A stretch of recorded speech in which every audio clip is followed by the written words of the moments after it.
Bonsoir à toutes et à tous. Nous sommes très heureux de vous retrouver ce soir pour la première webconférence de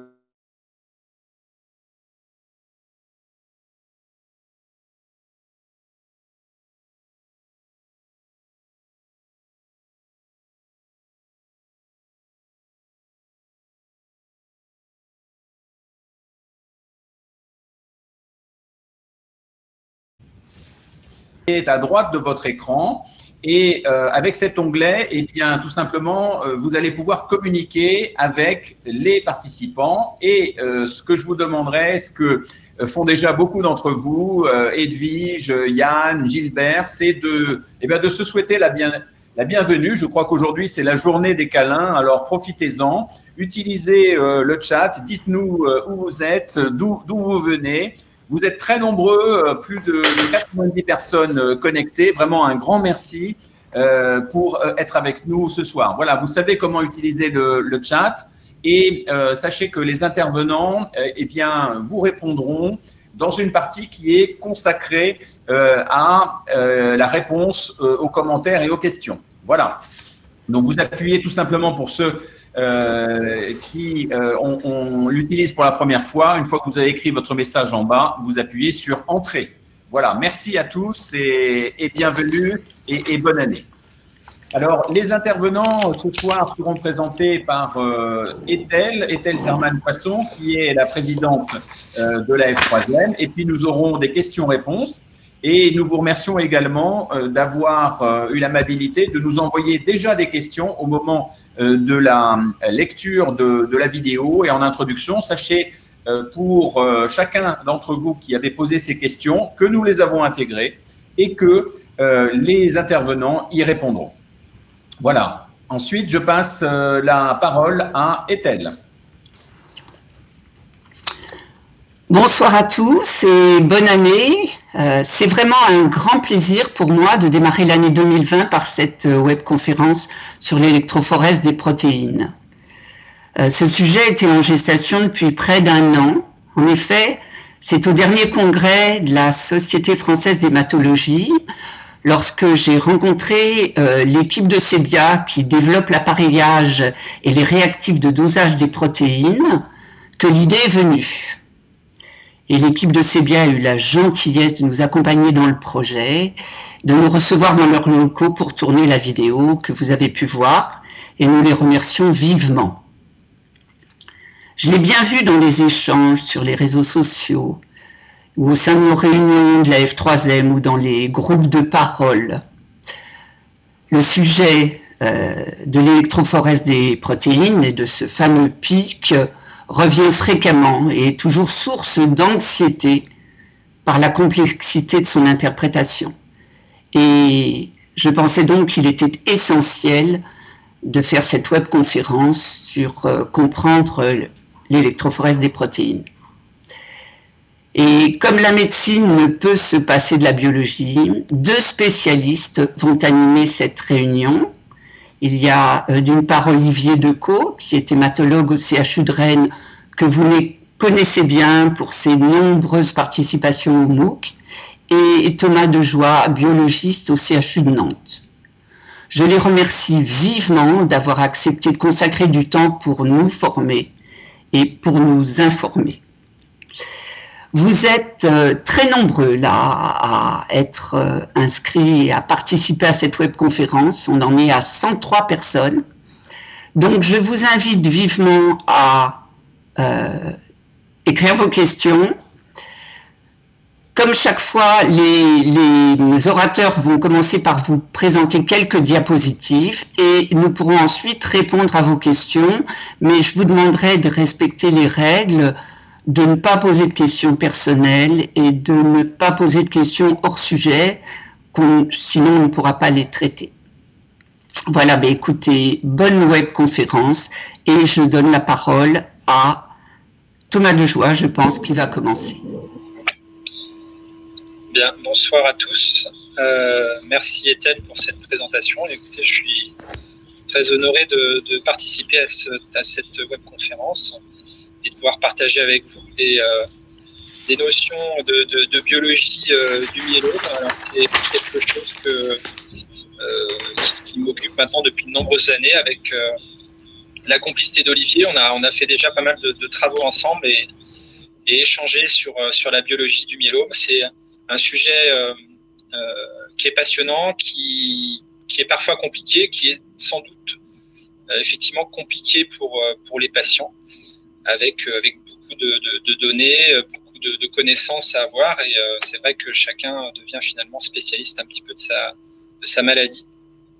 Donc là, c'est l'occasion de reposer un certain nombre de choses. Je vais essayer d'être le plus clair possible. J'ai pas l'habitude de m'adresser effectivement à des patients, donc je laisserai Olivier redresser mes propos si nécessaire. Je voulais rebondir en fait sur la vidéo qui a été réalisée à la société Sebia et qui proposait de vous montrer un petit peu comment on réalise un profil électrophorétique. Alors l'électrophorèse, c'est quoi? Alors, j'ai envie de dire, je vais commencer mes phrases par c'est simple, mais bon, c'est pas simple, c'est pas ça. C'est que effectivement, pour obtenir une électrophorèse, aujourd'hui, on met que quelques minutes parce que les automates qui les réalisent sont extrêmement performants, proviennent essentiellement de la société Sebia, qui est une société française. C'est important de le dire dans le contexte. Et en fait, on a dans notre sang, on a tous dans notre sang des protéines normales, et on réalise simplement une séparation de ces protéines. Alors, les protéines, en fait, présentent des charges électriques, et lorsqu'on soumet ces molécules chargées à un champ électrique, mais on réussit à les séparer. Et on les sépare sous la forme du profil bleu que vous voyez à l'écran, et avec une grande première zone que tout le monde a, qui s'appelle la zone albumine. On a tous 40-50 grammes d'albumine dans le sang, en règle générale. Et puis après, vous voyez les petites zones qui sont parfaitement séparées. Et cette électrophorèse permet d'évaluer les proportions de chacune de ces zones. Alors, je vais parler tout de suite des zones, et je vais aller sur cette diapo proposée par Olivier. Ces zones, alors ça depuis les années 30, 40, 50, 60, les supports évoluent au fur et à mesure, les supports sur lesquels on réalise la séparation des protéines. Mais la nomination des zones est toujours la même. Vous avez toujours cette grande zone ici qui s'appelle la zone d'albumine. Vous avez ensuite des petites zones, alpha 2. Alors c'est dans l'ordre finalement de l'alphabet grec. Alpha 2, alors vous voyez des fois A1 dans vos comptes rendus. La zone alpha 1, il y a des protéines, peu importe, des protéines de l'inflammation essentiellement. Dans la zone alpha 2, vous avez aussi des protéines de l'inflammation. On l'appelle aussi A2. Et puis après, vous avez les zones bêta 1 et bêta 2. Il persiste encore sur certains laboratoires des profils sur lesquels finalement la zone bêta est unique, mais bon, peu importe. Voilà, 90 à 95% des laboratoires utilisent des techniques qui séparent ces deux zones. Donc on a bien bêta 1, puis bêta 2, et enfin la zone gamma, qui va nous intéresser ce soir, puisque c'est la zone dans laquelle on va retrouver ces fameux anticorps immunoglobulines qui nous intéressent particulièrement dans la maladie. Donc je reviens un petit peu en arrière. Donc voilà, je vous ai expliqué, on sépare toutes ces protéines, on les sépare du mieux qu'on peut, et derrière, c'est ce qui avait, je crois, été visualisé sur la vidéo, eh bien, on obtient ce profil, et voici ce qu'on a. C'est un écran ici d'un ordinateur qui est relié à l'automate, et l'automate nous dessine cette courbe. Le logiciel positionne lui-même les petits bâtonnets rouges que vous voyez ici.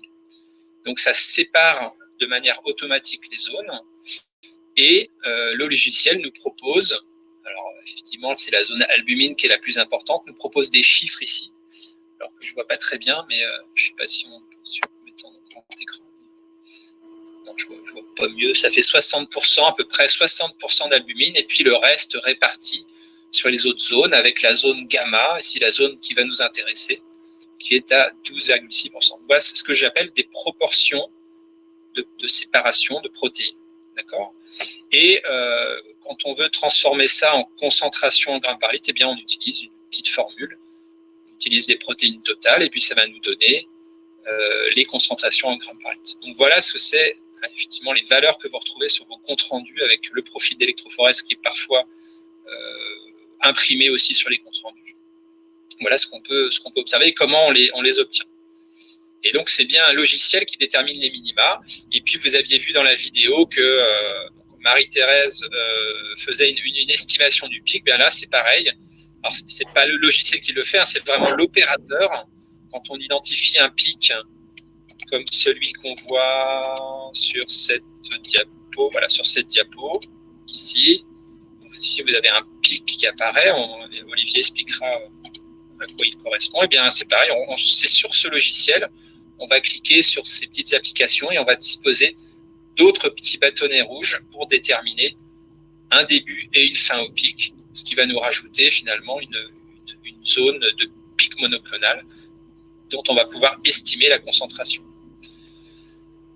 Donc voilà, ce sont aujourd'hui des automates. Au CHU Nantes, on réalise entre 100 et 120 électros par jour, ce qui est une bonne moyenne, mais c'est une activité qui est réalisée assez rapidement et de manière très robuste avec les automates qu'on utilise dans tous les laboratoires hospitaliers comme dans les laboratoires privés. Comme vous savez, il y a des regroupements des laboratoires et finalement, aujourd'hui, le laboratoire qui réalise le plus d'électrophorèse sur le CHU Nantes, c'est le réseau privé qui réalise que 200 électrophorèses 200 à 250 électrophorèses par jour pour l'agglomération nantaise.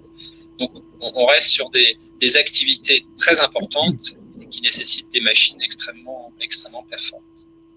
Donc, voilà comment on obtient ces électrophorèses. Alors, je laisse la parole, je crois, à Olivier, sur cette slide suivante.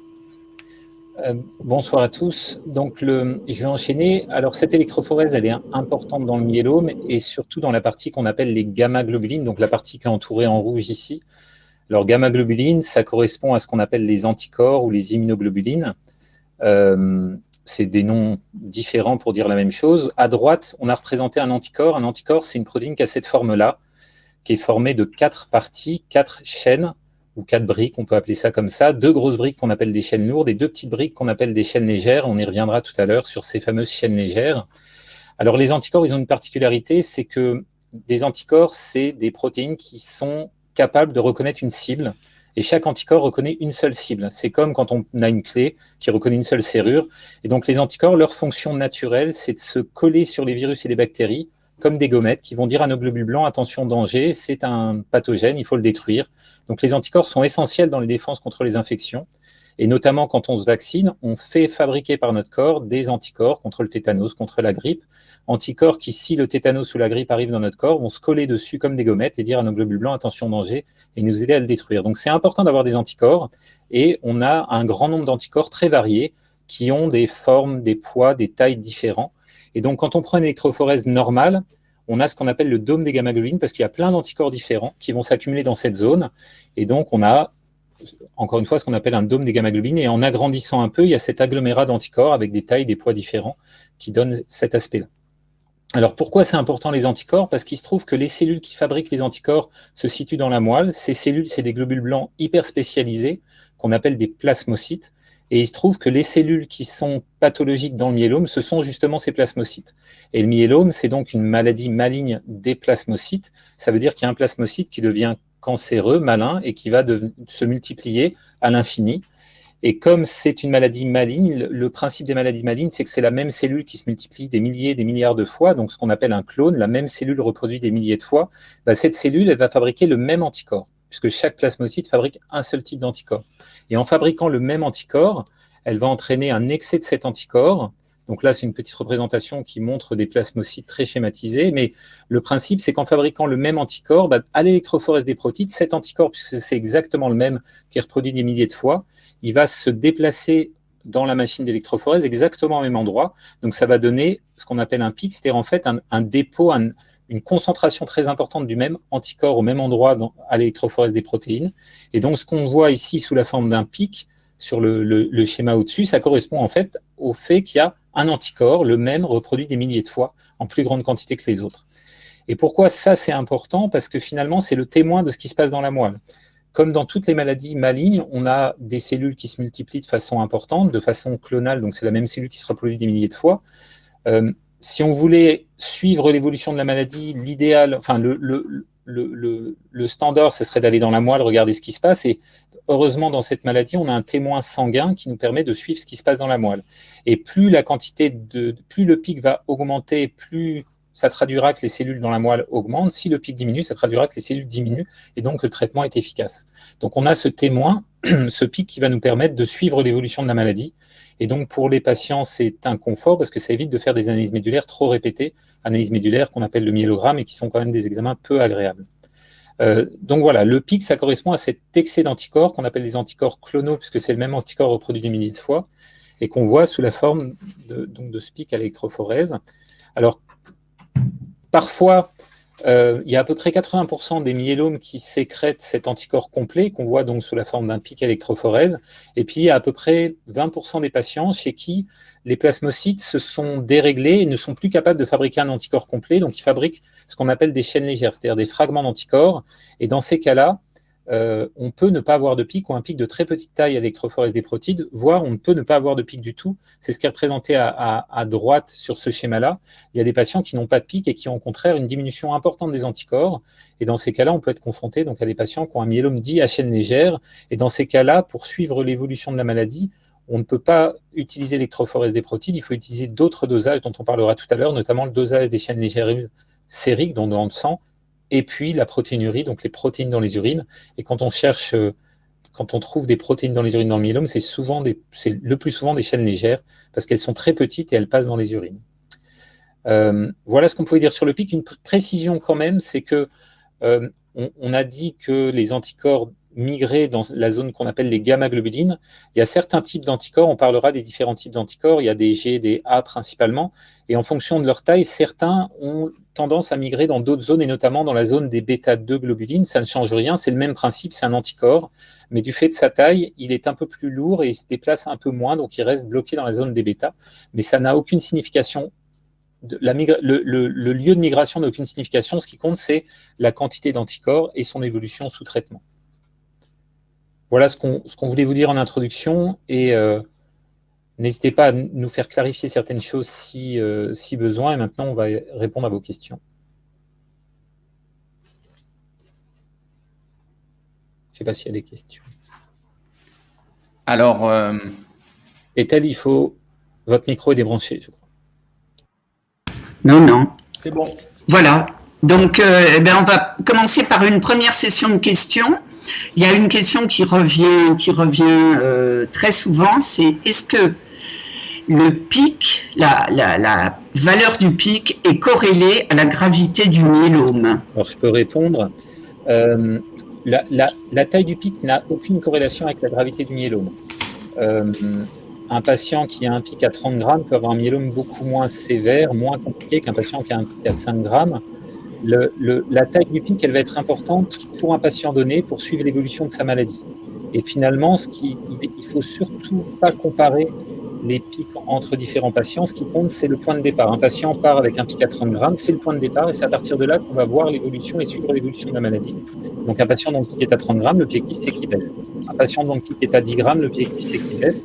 Et après, à nous, médecins, d'aller regarder les autres complications, les complications du myélome. Donc on ne va pas rentrer dans les détails aujourd'hui parce que ce n'est pas le sujet, mais ça c'est notre travail de médecin, d'aller examiner les patients, de les interroger pour savoir s'il y a des manifestations en lien avec le myélome, d'aller faire certaines prises de sang, notamment évaluer la fonction des reins et puis le calcium pour voir s'il y a des complications. Mais vraiment la taille du pic importe peu en tant que tel. L'importance du pic, c'est pour un patient donné. Chaque patient part d'un point, d'une taille de pic au départ, et c'est à partir de là qu'on va juger de son évolution. Et c'est ça qui est important. Ce qui compte, c'est que le pic baisse quand on traite les patients. Et puis, quand le pic augmente, malheureusement, ça témoigne de la rechute. Mais il n'y a pas de corrélation entre la taille du pic et la gravité du myélome.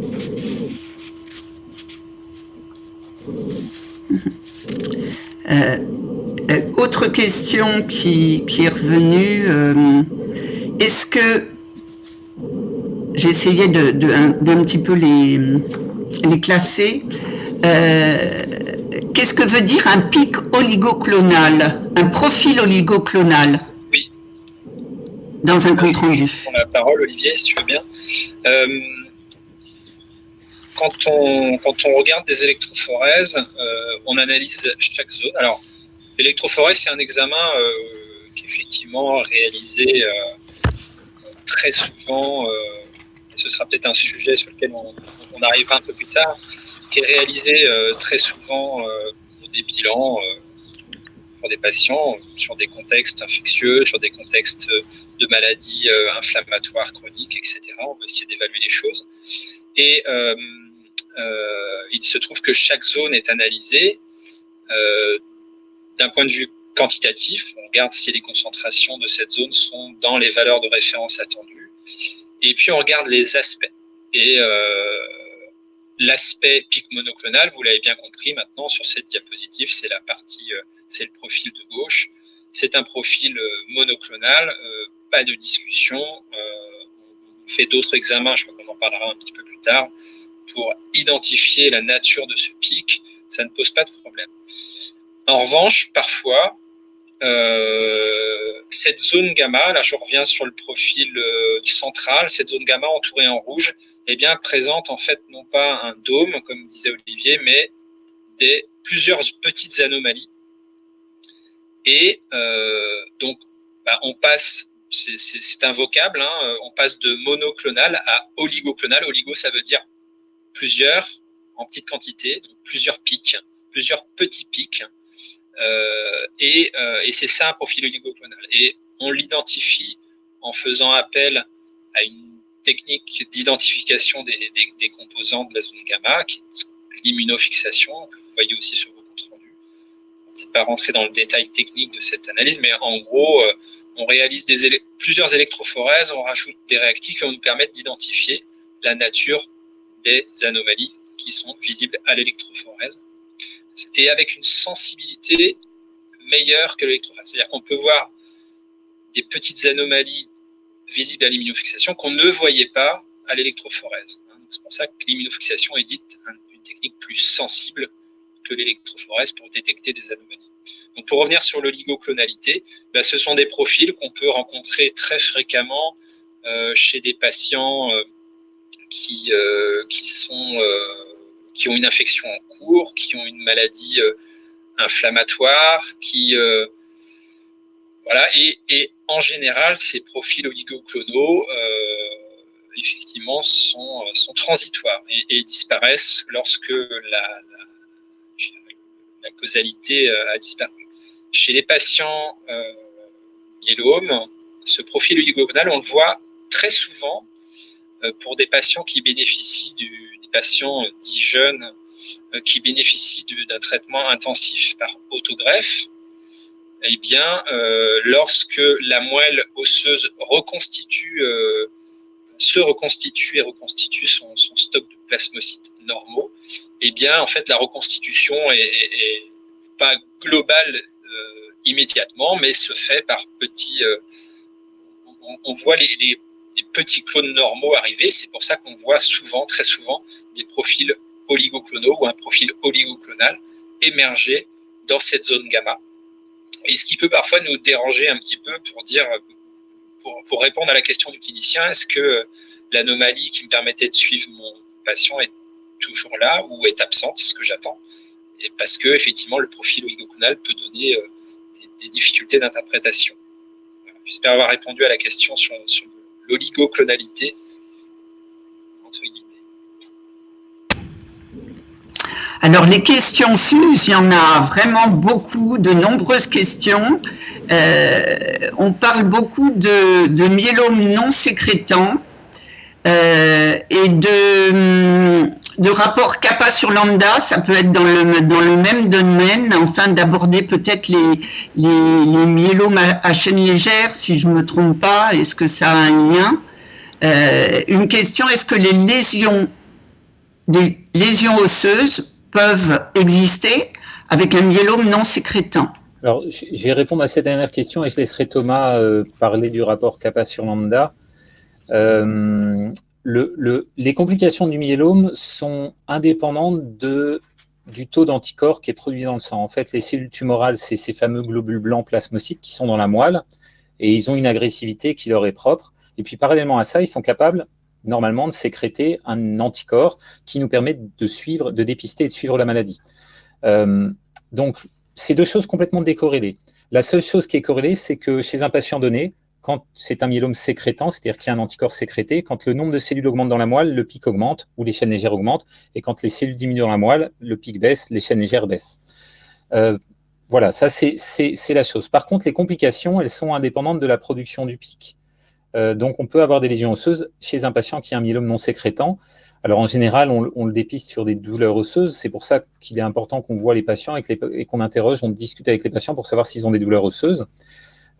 Si on réfléchit, la seule complication qu'on peut moins voir chez des patients qui ont un myélome non sécrétant, c'est l'insuffisance rénale, puisque l'insuffisance rénale, la complication rénale du myélome, elle est vraiment liée à la production de chaînes légères qui passent dans les urines et qui vont boucher les tuyaux des reins, comme du sable qui boucherait un tuyau.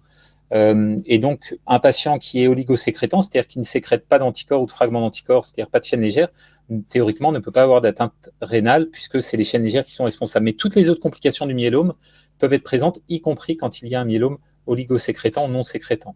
Et juste avant de passer la parole à Thomas, donc j'ai dit tout à l'heure, il y a à peu près 80% des cas de myélome où on a un anticorps complet, donc un pic visible à l'électrophorèse. Il y a à peu près 20% des patients qui ont un myélome qu'on appelle la chaîne légère, où l'anticorps est principalement sécrété, produit sous la forme de chaînes légères.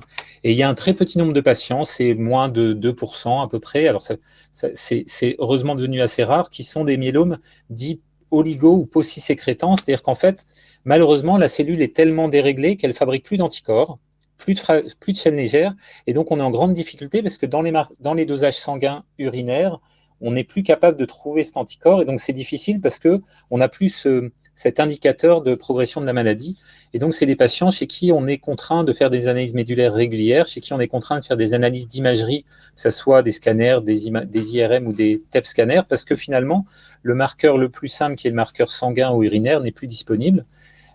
Ça reste la même maladie, c'est entre guillemets uniquement la cellule qui a perdu cette capacité à fabriquer et à produire l'anticorps, mais la cellule a les mêmes capacités toxiques, quelle que soit sa capacité de sécrétion. La difficulté chez les patients qui ont un myélome oligo ou paucisécrétant, c'est la difficulté de suivre l'évolution de la maladie parce que les examens sont plus compliqués à réaliser, myélogramme ou imagerie. Voilà, je laisse Thomas commenter sur le rapport Capalanda et Michel. Voilà, j'enchaîne sur les myélomes justement paucisécrétants. Le dosage des chaînes légères libres a vraiment apporter quelque chose pour le suivi de ces patients. Effectivement, il y a le avant disponibilité des chaînes légères libres sériques et le après, clairement, sur les myélomes paucisécrétants.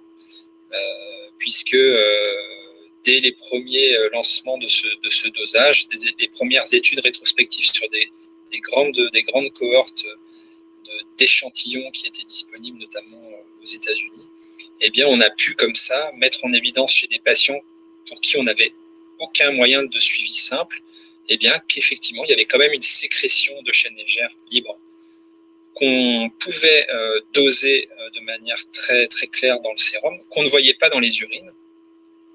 Et donc, ça a permis comme ça de récupérer un marqueur de suivi simple pour tous ces patients atteints de myélome paucisécrétant. Donc ça, c'est effectivement important. Alors, on a préparé quelques diapos concernant ce fameux dosage des chaînes légères libres.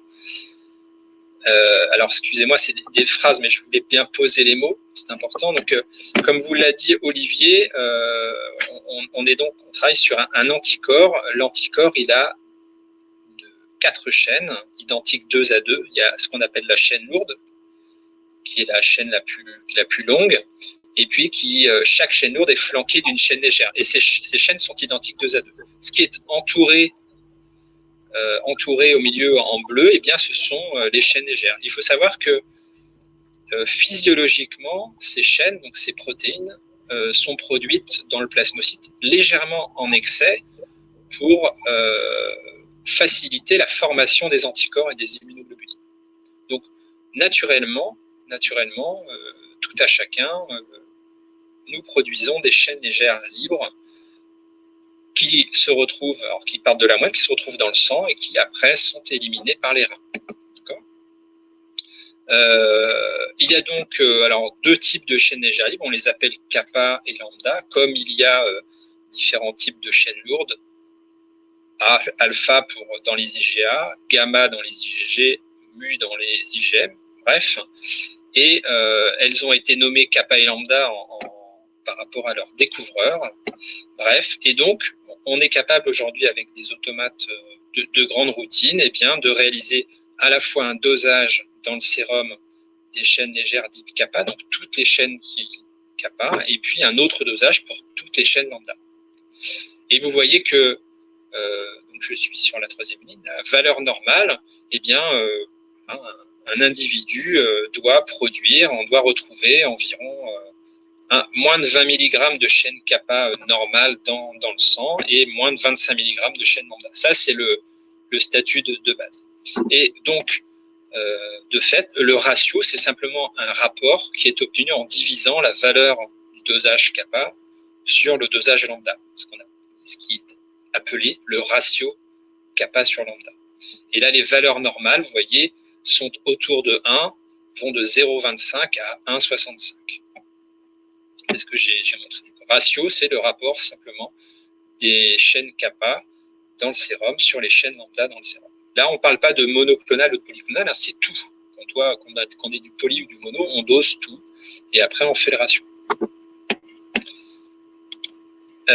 L'intérêt principal, on vient de le dire, hein, c'est chez des patients, les fameux patients qui myélome pauci-sécrétant, excusez-moi, puisque là, pour le coup, on réussit à avoir un dosage qui va montrer cet excès de chaînes légères produit par le myélome pauci-sécrétant, mais c'est essentiellement effectivement pour ce que décrivait Olivier comme les myélomes à chaîne légère, donc qui correspondent à peu près à 20% des myélomes, qui sont donc des plasmocytes tumoraux qui ont, alors on ne sait pas trop ce qui se passe réellement, mais qui ont perdu leur capacité d'association des chaînes légères aux chaînes lourdes et qui du coup sécrètent cet excès de chaînes légères qui passent dans la circulation sanguine avant de se retrouver dans le rein et parfois entraînant effectivement, comme le disait Olivier, une toxicité rénale particulière.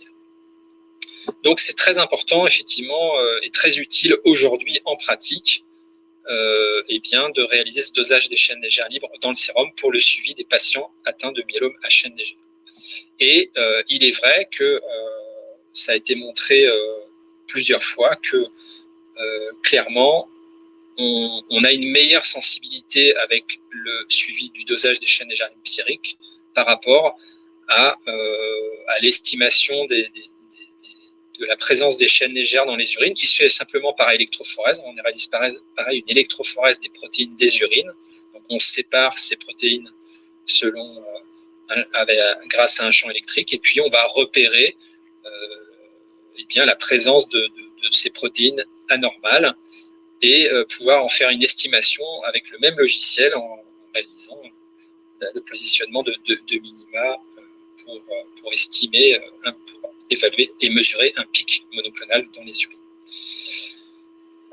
Et donc, on a clairement montré qu'effectivement, on pouvait avoir une disparition des anomalies monoclonales dans les urines, alors qu'effectivement, on continue d'avoir un dosage avec un excès de chaîne kappa ou lambda selon le myélome à qui on s'adresse dans le sérum. Donc, c'est pour ça qu'on précise qu'il y a pour nous une meilleure sensibilité de ce dosage sérique par rapport à l'équivalent de l'électrophorèse dans les urines pour estimer le pic monoclonal. Et pour terminer, ce que je voulais dire, c'est que malgré tout, les urines restent un outil de référence. Il se trouve que dans le myélome aujourd'hui, et c'est une chance, il y a vraiment une grande dynamique avec plein de nouvelles molécules, plein d'essais thérapeutiques, et malheureusement dans les essais, Olivier pourra le préciser, mais cette évaluation urinaire reste un standard et un outil de référence.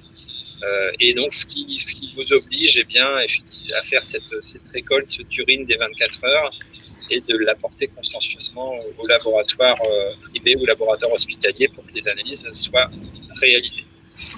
J'avais juste un petit exemple pour. Alors, non, ça c'était les éliminations. Et là, je vais laisser Olivier, puisque ce sont ses diapos, reprendre la parole. Pardon. Ouais. Waouh! C'est bon. Alors, je vais essayer de parler sans. Vas-y Thomas, parce que manifestement il y a un Larsen. Donc voilà, l'idée, moi je reprends là.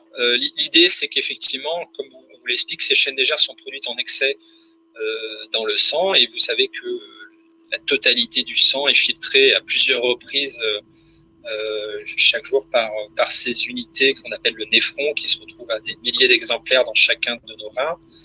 Ces petites protéines qui ont un petit poids, eh bien, vont passer ce filtre ici qu'on appelle le glomérule et se retrouver à circuler dans ce qu'on appelle les tubules et se retrouver au final dans les urines. Donc, on va pouvoir mesurer par électrophorèse, eh bien, estimer la concentration de ces protéines dans l'échantillon urinaire qui aura été apporté. Et il se trouve que non, c'était bon. Voilà. Et je pensais qu'il y avait effectivement une illustration. Quand le risque des myélomes à chaîne légère, c'est effectivement le risque rénal, puisque dans certaines conditions, eh bien, ces chaînes légères vont s'accumuler au niveau des tubules et entraîner une obstruction tubulaire et conduire à une insuffisance rénale aiguë et qui conduit vraiment à un risque néphrologique chez le patient qui présente un myélome à chaîne légère. Je voulais juste illustrer, puisqu'on parle beaucoup du ratio, mais en réalité, le ratio, faut l'utiliser avec précaution, et c'est ce que font les cliniciens, à mon sens. Là, je vous ai décrit la situation d'un myélome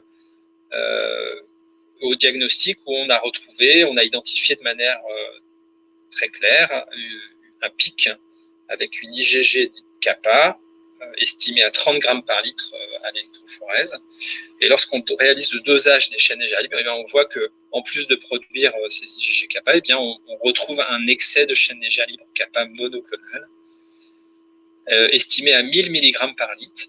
Alors, comme on réalise toujours les deux dosages, on a aussi le dosage des chaînes légères libres lambda, qui sont forcément, elles, non monoclonales, donc on va les appeler polyclonales. Et vous voyez que là, on a un rapport, quand on fait le ratio, on a un rapport de 1000 divisé par 10, donc on a un ratio qui est égal à 100. Donc ça, c'est le point de départ. Et puis, il y a un bilan qui est réalisé après 2 cycles de traitement, donc 2 mois ou 3 mois après le diagnostic. Et là, on voit que les choses vont dans le bon sens. On a une efficacité thérapeutique. On le voit très bien sur le pic sérique qui diminue et qui passe de 30 à 10 grammes. Donc, on a 2/3 de diminution du pic en 2 cycles. C'est tout à fait intéressant. Ça veut dire qu'il faut continuer la thérapeutique, évidemment.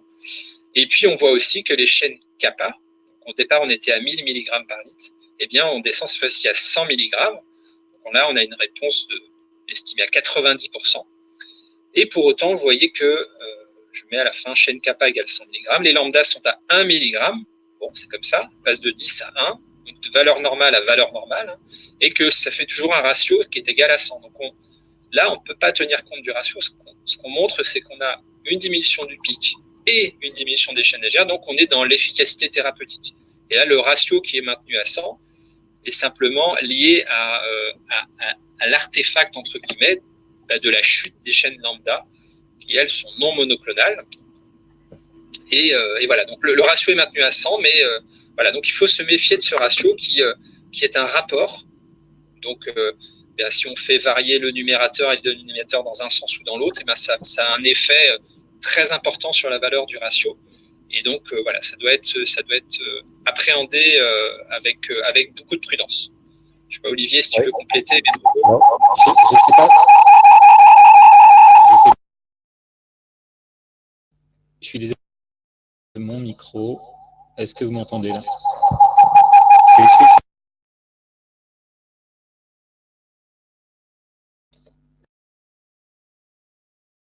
Je ne sais pas à le mettre. Alors, écoutez, je vous laisse enchaîner. Je vais essayer de régler ce problème-là en me reconnectant. Parce que j'essaie de me reconnecter. Donc voilà, c'était le petit focus sur le dosage des chaînes légères libres. Alors, je sais que ça doit amener pas mal de petites questions. Ethel, si voulais proposer des... Est-ce que ça fonctionne cette fois-ci? Vous m'entendez? C'est un peu mieux là. Donc, je voulais juste dire que ce dosage-là, tu as très bien expliqué les difficultés du dosage, le rapport kappa-lambda. Je crois que c'est vraiment un dosage il faut échanger avec votre médecin parce que c'est un dosage qui est compliqué à analyser, qui prend en compte le dosage des kappa, le dosage des lambda, le rapport. Parfois, on utilise, là j'ai vu qu'il y avait une question sur ce qu'on appelle la DFLC, c'est-à-dire la différence entre la chaîne légère qui est augmentée, qui est pathologique, et la chaîne légère qui n'est pas augmentée. Donc, par exemple, kappa moins lambda. C'est des dosages qui sont vraiment difficiles à interpréter, qui sont en plus très, très rapidement fluctuants avec le traitement. Et donc, c'est vraiment une interprétation qui doit être faite avec le médecin. Et en général, de toute façon, ces dosages sont souvent faits dans les laboratoires hospitaliers puisqu'ils sont non remboursés en ambulatoire. Voilà, je voulais juste te dire ça, mais c'est vraiment un dosage qui est complexe à analyser. Donc, il faut, encore une fois, bien prendre le temps de l'analyse.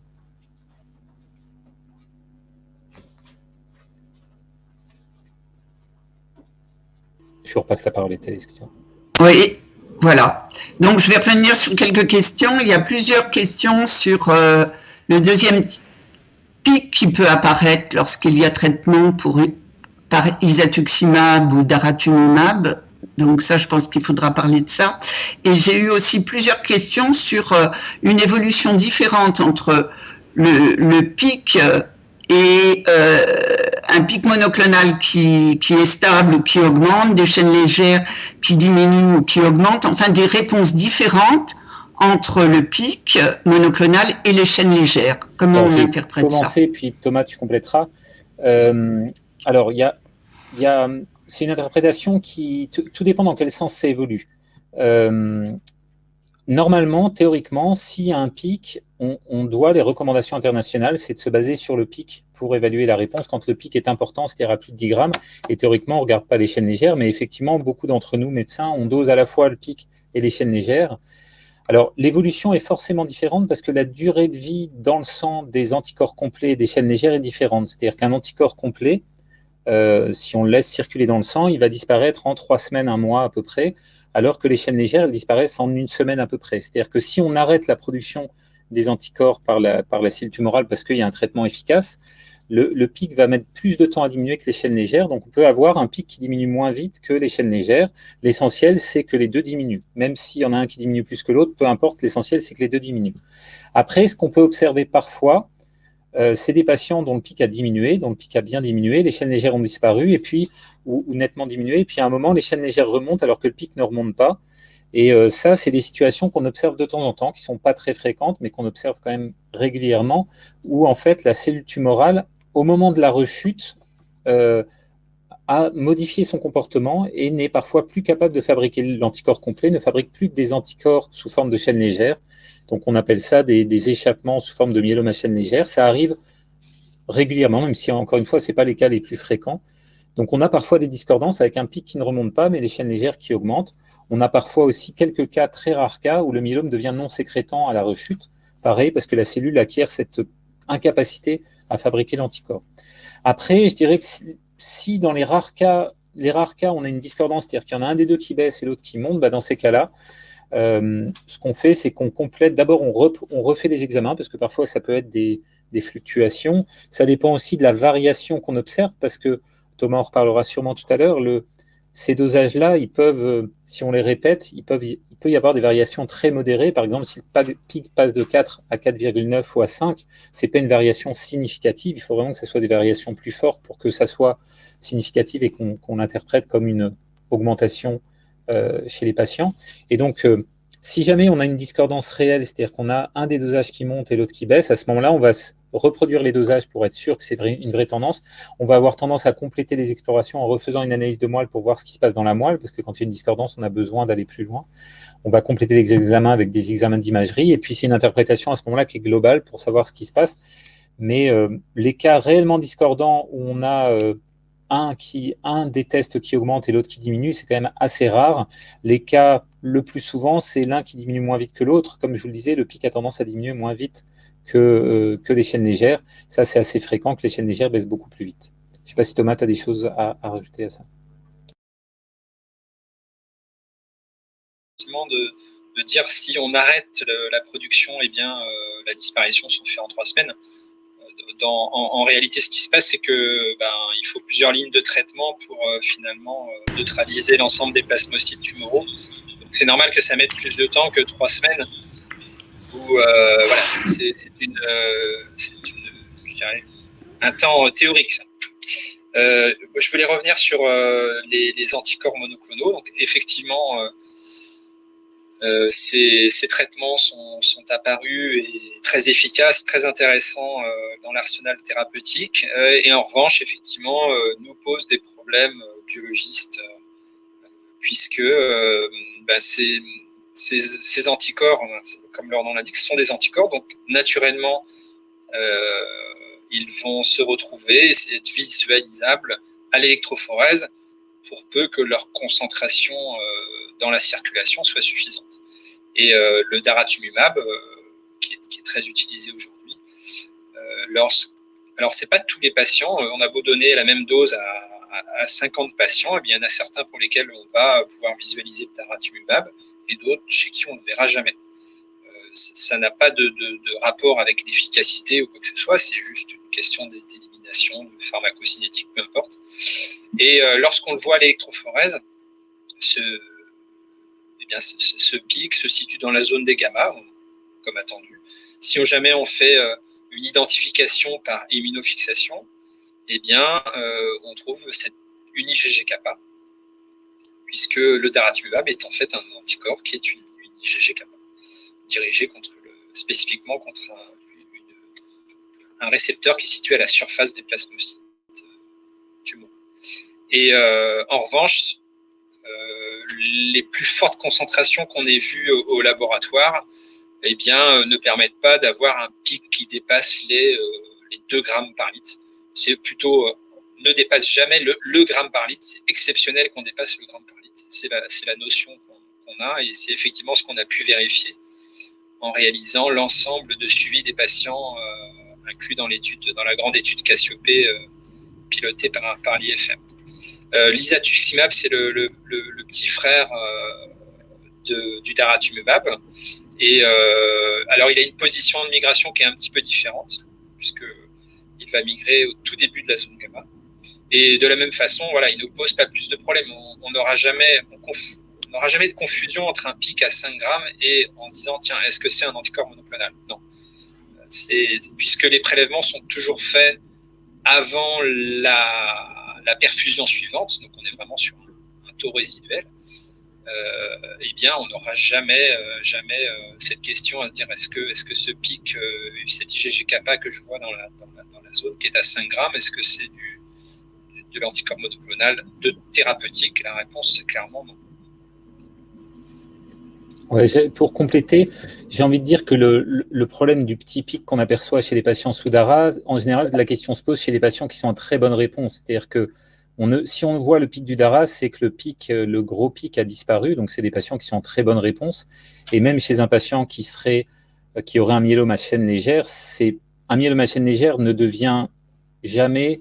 Autant, je disais tout à l'heure, des myélomes qui sécrètent un anticorps complet peuvent basculer vers un myélome à chaîne légère. Par contre, l'inverse n'est pas possible parce que les modifications qui se font dans le plasmocyte, dans la cellule tumorale, ne peuvent pas se faire dans le sens inverse.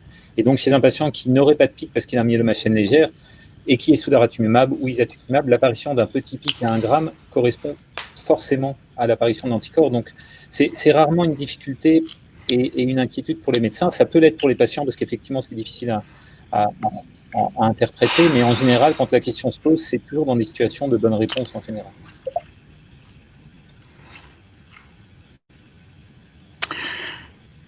Je reprends la parole. Alors, peut-être on pourrait aborder, il y a eu quelques questions sur le MUS ou les myélomes indolents, sur l'apparition du pic, la cinétique d'apparition du pic, à quel moment on traite.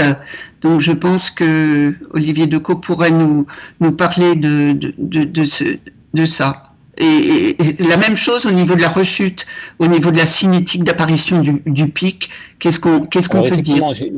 On n'a pas précisé tout à l'heure, quand on a parlé du pic, que là, on est dans le contexte du myélome, donc le pic est utilisé pour suivre la réponse au traitement, mais l'existence d'un pic à électrophorèse est bien plus fréquente dans la population générale. On estime à peu près qu'il y a 5000 nouveaux cas de myélome en France aujourd'hui, et puis il y a des anomalies qui s'accompagnent d'un pic qui sont bien plus fréquentes, qui sont les gammapathies monoclonales de signification indéterminée, ou MGUS pour l'acronyme anglo-saxon. Et donc, en fait, c'est des patients qui ont un pic à l'électrophorèse, qui ont un anticorps monoclonal circulant, mais qui n'ont aucun critère de myélome. C'est-à-dire qu'ils ont un pourcentage de cellules anormales dans la moelle qui est assez faible, qui est inférieur à 10%, et surtout, ils n'ont pas de complications liées au myélome, c'est-à-dire qu'il n'y a pas d'anémie, pas d'insuffisance rénale, pas de lésions osseuses. Et les MGUS sont très fréquentes parce qu'on estime que il y a 3% des patients de plus de 50 ans qui ont un pic monoclonal à électrophorèse si on sait des électrophorèses à tout le monde. Ça augmente jusqu'à 5 à 6% de la population à 70 ans et quasiment jusqu'à 10% à 80 ans. Donc, si on fait une électrophorèse des protéines de façon systématique à un patient de 80 ans, on a un risque sur 10 de trouver un pic à l'électrophorèse. Et dans la grande majorité des cas, ce ne sera pas un myélome, ce sera une simple MGUS. Les MGUS, c'est les globules blancs plasmocytes, donc ces fameuses cellules dont on parle depuis le début, qui se dérèglent avec l'âge et qui se mettent à fabriquer trop d'anticorps, mais sans être malignes en fait. Elles ne sont pas encore malignes.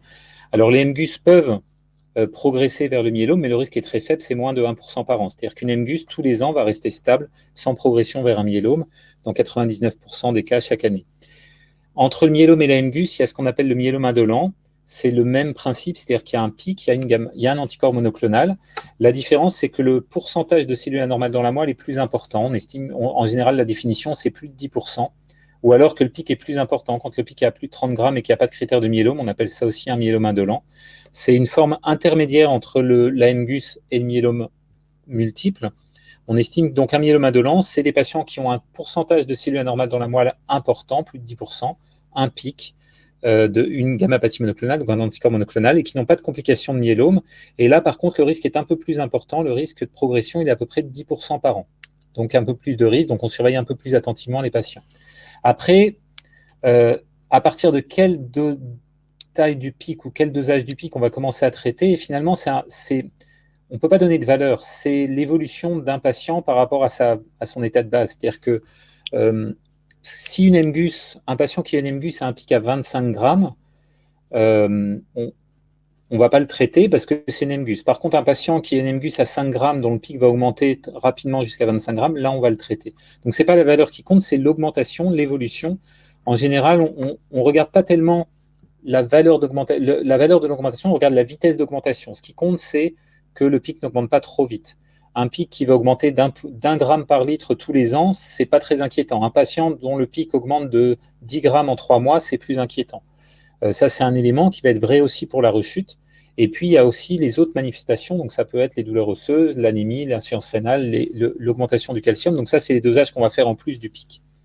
Et je parlais un petit peu de la rechute. Donc, la rechute, c'est la même chose. C'est-à-dire qu'on va on va considérer la meilleure réponse possible. Donc, un patient dont le pic aura diminué, parfois aura disparu, parfois va persister, un pic à 1 gramme, 2 grammes, 5 grammes, parfois 10 grammes. On obtient en tout cas la meilleure réponse possible et ça va être le point de départ pour suivre l'évolution. Et ce qui compte, c'est pas tellement une valeur absolue, c'est-à-dire qu'on va pas dire c'est à partir de 15 grammes que je vais traiter, c'est l'évolution, à quelle vitesse le pic va remonter. Un patient dont le pic est à 10 grammes, mais qui 3 mois avant était à 2 grammes, ça nous embête beaucoup plus qu'un patient dont le pic est à 9 grammes et 1 an après, il est à 10 grammes. Donc une valeur absolue ne veut pas dire grand-chose. Ce qui compte, c'est la vitesse d'évolution. Comme je le dis souvent, chaque patient est son propre témoin. On part de la meilleure réponse possible, donc on prend cette meilleure réponse possible comme base. On regarde à quelle vitesse les choses évoluent. Si le pic remonte rapidement, on va être plus inquiet, on va avoir tendance à considérer qu'il y a une rechute. Si le pic remonte très lentement, on va regarder s'il n'y a pas d'autres manifestations. Donc, on va regarder notamment les globules, le rein, le calcium, s'il y a des douleurs osseuses. Mais c'est vraiment la cinétique du pic qui va être importante. Alors, on a des critères dans les recommandations internationales. On dit que si le pic augmente de plus de 5 grammes et de plus de 25%, c'est des critères de rechute. Mais ça, c'est des critères de rechute dans les essais. Et comme l'a dit Thomas, dans les essais, on a parfois des critères qui sont très stricts. Mais moi, ça m'arrive de considérer que des patients ont une rechute biologique pure, c'est-à-dire qu'effectivement, le pic a remonté. Mais comme il n'y a aucune complication associée, comme le patient va très bien, que le pic remonte tout doucement, certes, il y a une rechute biologique, mais on ne traite pas forcément. On traite, encore une fois, sur une cinétique d'augmentation du pic, on traite sur l'existence ou non de complications, on traite aussi sur l'histoire du patient, c'est-à-dire qu'on va avoir tendance à traiter plus rapidement un patient qui a une remontée du pic rapide sous traitement ou au début d'un traitement, dans les 6 mois qui suivent l'initiation d'un traitement, et à l'inverse, un patient qui a eu un traitement et dont le pic remonte très tranquillement 3-4 ans après le début d'un traitement, va avoir tendance à attendre un peu plus. Donc il y a énormément de critères qui rentrent en ligne de compte, et je me méfie toujours de ne pas donner une valeur seuil, parce que c'est toujours inquiétant pour les patients quand on a une valeur seuil.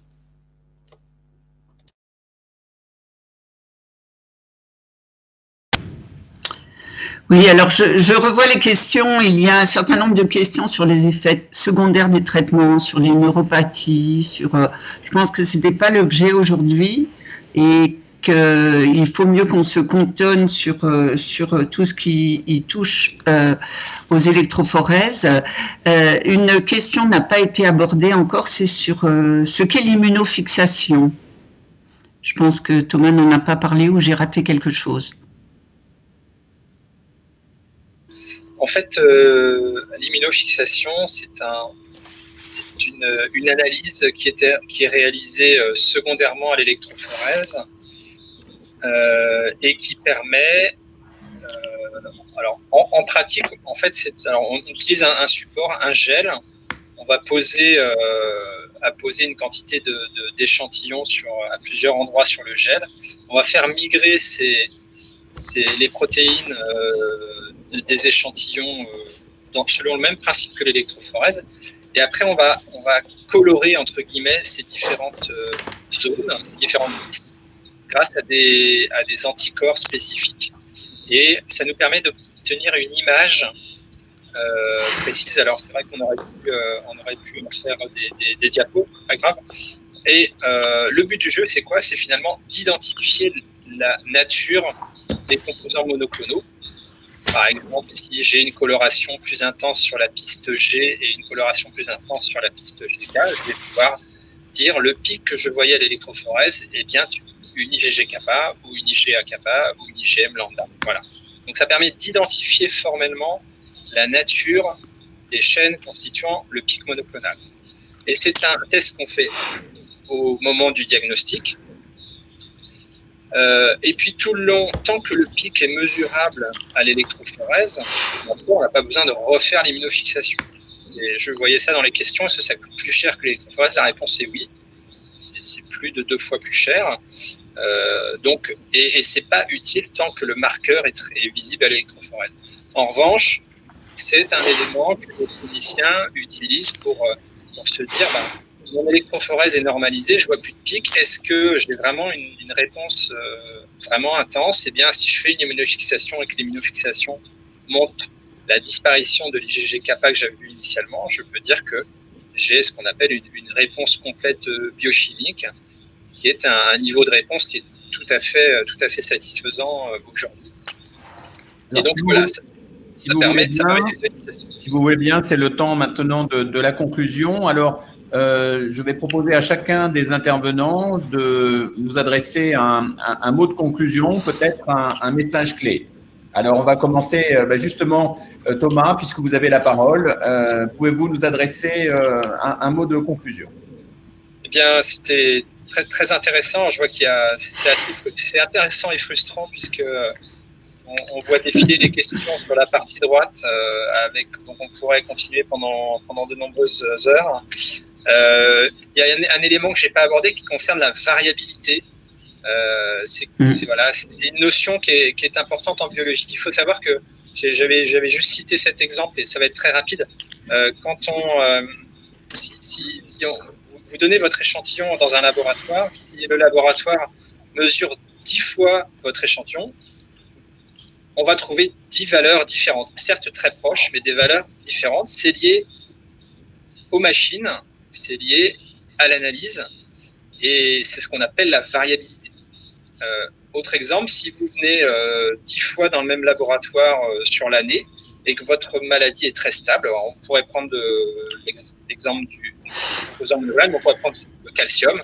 Eh bien, si celui-ci est mesuré 10 fois au cours de l'année, sans qu'il y ait de variation particulière, eh bien, il y aura quand même des valeurs différentes. Donc, c'est la variabilité individuelle associée à la variabilité des machines qui explique pourquoi, quand on passe de 0,5 à 0,9, le médecin en pic monoclonal, le médecin ne s'inquiète pas plus que ça parce qu'il sait que derrière, eh bien, il y a la variabilité. Donc, il vaut mieux attendre, refaire un dosage plus tard pour confirmer une éventuelle tendance. Mais voilà, c'était ces notions de variabilité qui sont extrêmement importantes en toute mesure biologique qu'on puisse réaliser dans les laboratoires. Ce sera ma conclusion. Alors, Olivier, un mot de conclusion? Ouais, alors moi aussi, je trouve ça un peu frustrant. Un peu frustrant. Et on voit bien qu'il y a plein de cas particuliers. Donc voilà, c'est compliqué, mais ce qu'il faut retenir à mon sens, c'est que chaque patient est unique, donc vous êtes unique, et chaque patient l'interprétation des examens se fait patient par patient, et donc même si vous échangez avec d'autres patients, l'écueil qu'il faut éviter, c'est de comparer son pic à un autre patient. Chaque patient est unique, se doit de comparer son pic à son pic précédent, et c'est un dialogue avec son médecin hématologue pour interpréter les examens. Certains examens comme les chaînes légères, c'est difficile. Mais voilà, c'est un dialogue, il faut poser des questions, n'hésitez pas à solliciter votre médecin hématologue pour avoir des explications, et voilà, vous êtes unique et c'est important de bien avoir ça en tête. Je vous souhaite une bonne soirée. Est-elle peut-être une... Oui, ben écoutez, je voulais surtout remercier Thomas et Olivier d'avoir fait leur possible pour répondre à toutes les questions. Alors, je pense que j'en ai raté quelques-unes, mais c'est pas évident parce que ça fuse. Il y avait surtout une dernière question, mais je pense que ça va être trop tard. Est-ce que la réapparition du pic est le seul marqueur de la rechute? Très rapidement, la rechute, comme je l'ai dit tout à l'heure, en fait, le plasmocyte, il a deux particularités. Il fabrique des anticorps, donc c'est vrai que quand il se multiplie, qu'il revient, on voit le pic qui réaugmente, mais aussi il a cette agressivité qui est responsable de complications de la maladie. Donc parfois, on peut considérer qu'il y a une rechute sur l'apparition de douleurs osseuses, d'une insuffisance rénale, d'une hypercalcémie, enfin d'autres complications. Donc c'est vraiment, là aussi, le médecin n'interprète pas le pic tout seul, c'est un ensemble en tenant compte de ce que ressent le patient et des autres prises de sang. Je m'arrête là. Eh bien, merci. Merci beaucoup. Merci à tous. Nous sommes encore 117 connectés, donc je trouve que c'est une belle réussite. Voilà. Merci. Et la prochaine webconférence aura lieu au mois de mars. Voilà, sur la douleur. Voilà. Sur la douleur. Merci et à bientôt sur les webconférences de la F3M. Bonne soirée à toutes et à tous.